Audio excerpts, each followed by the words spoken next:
a continuação do nosso curso Comportamento de Contaminantes Orgânicos em Meio Ambiente Subterrâneo. Hoje nós vamos fazer a nossa aula de número 11, que é a continuação da partição água-ar. Nós falamos da relação entre fase dissolvida e fase vapor na aula de número 10, que vocês podem baixar gratuitamente do site da Hidroplan. Nós temos então essa relação e hoje nós vamos terminar a discussão. Voltando aqui para a nossa relação da lei de Henry.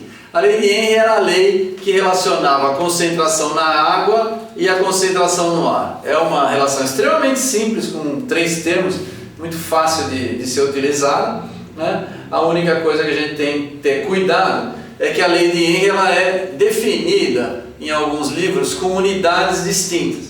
Embora nós tenhamos uma relação extremamente simples, as unidades podem complicar a vida, né? Por quê? Porque a lei de Henry ela é usada em várias áreas do conhecimento e cada área do conhecimento tem suas facilidades e suas operações unitárias que lhes são mais convenientes. Algumas pessoas gostam de trabalhar mais com fração molar, algumas pessoas gostam de trabalhar mais com pressão, algumas pessoas gostam de trabalhar mais com concentração. Nós, em meio ambiente subterrâneo e na área de meio ambiente, de um modo geral, nós trabalhamos com concentrações.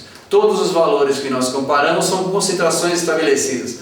Os laboratórios nos entregam concentrações para que nós comparemos com valores máximos aceitáveis, com valores de potabilidade, em suma, com uma quantidade muito grande de concentrações para que a gente compare. Então nós temos que saber, quando nós falamos de concentrações, de que unidades nós estamos falando. Por quê? Porque essas unidades podem nos gerar problemas no futuro. Quando eu falo da concentração de lei de Henry, então vocês têm que ter um cuidado particular para ver de onde veio essa relação de concentrações. Como nós tínhamos falado que a lei de Henry era uma constante, é importante que nós prestemos atenção nesse valor da lei de Henry.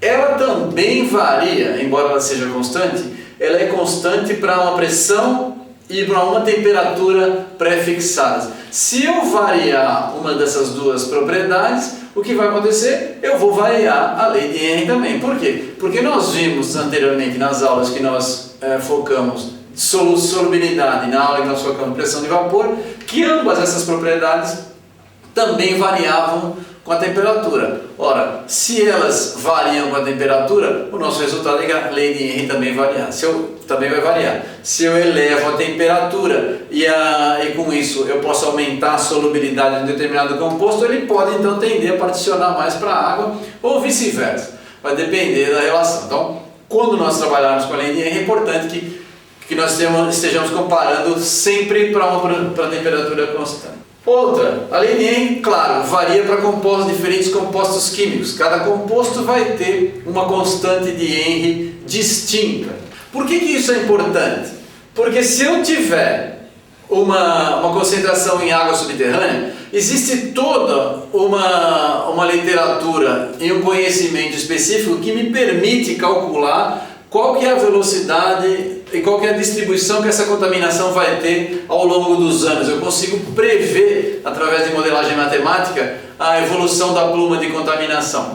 Se eu tenho a evolução da pluma de contaminação e eu consigo prever a 100 metros daqui qual vai ser a concentração daqui a 20 anos, ora, se eu tenho uma concentração de um composto volátil nessa minha pluma daqui a 20 anos, eu consigo saber naquele ponto, quando eu estou medindo a concentração, onde eu estimei ela por modelagem, qual vai ser a concentração na zona não saturada através da transferência de massa da água subterrânea que andou e que está fazendo um aporte de contaminantes para a zona não saturada. E com isso eu consigo estimar se vai existir alguém que está morando naquela região a 100 metros daqui a 20 anos, qual vai ser a exposição que ela vai ter a essa volatilização, porque ela vai estar inalando o composto e eu consigo estimar qual que é o risco que ela vai ter ao longo dos anos.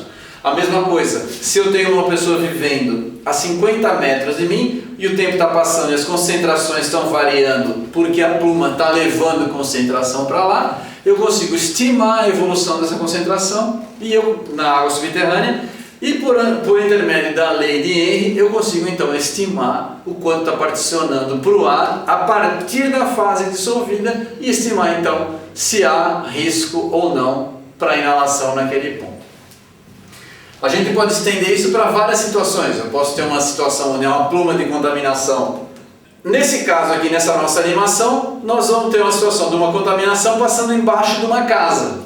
A água subterrânea está passando contaminada embaixo de uma casa. Se eu tenho concentração dela dentro de uma casa, o que vai acontecer? Ou numa garagem do prédio, eu não preciso ter produto puro no prédio, um produto de fase separada, fase livre, por exemplo, ou residual. Mas se eu tenho só água contaminada com compostos voláteis, esses compostos também podem se acumular e se for um ambiente confinado, ele pode gerar algum risco de explosão. É menos comum, mas não é impossível. Além disso, por inalação, uma pessoa que conviva com esses voláteis, ela pode estar submetida a um risco toxicológico, sim, pela sua exposição aos vapores que estão emanando da água em fase dissolvida. Extremamente importante.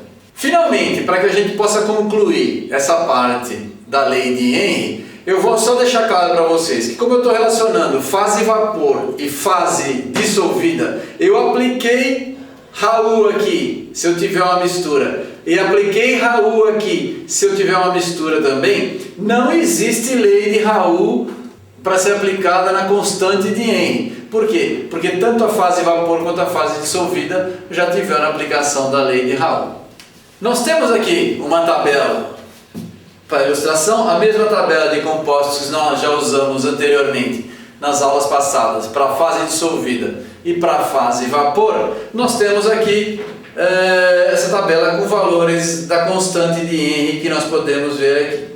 Ora, se a constante de Henry é a concentração no ar para a concentração na água, quanto maior a constante de Henry, maior ou mais significativa vai ser a transferência de massa da fase dissolvida para a fase vapor.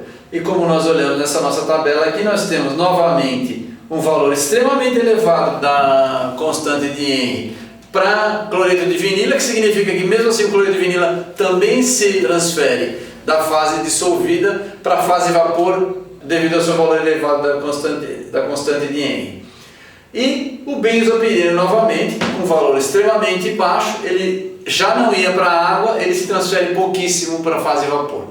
Ou seja, o benzopireno novamente confirmado como um contaminante que não é importante para a água ou para vapor. E o cloreto de vinila sim é importante, tanto para a água por ter solubilidade elevada, como para a fase vapor porque ele se transfere de uma para outra. Vou estressar nas nossas conclusões que a lei de Henry, como ela governa essas duas fases, e ela é extremamente simples, basta ter a relação entre as duas, e esses valores de Henry são facilmente encontráveis na literatura.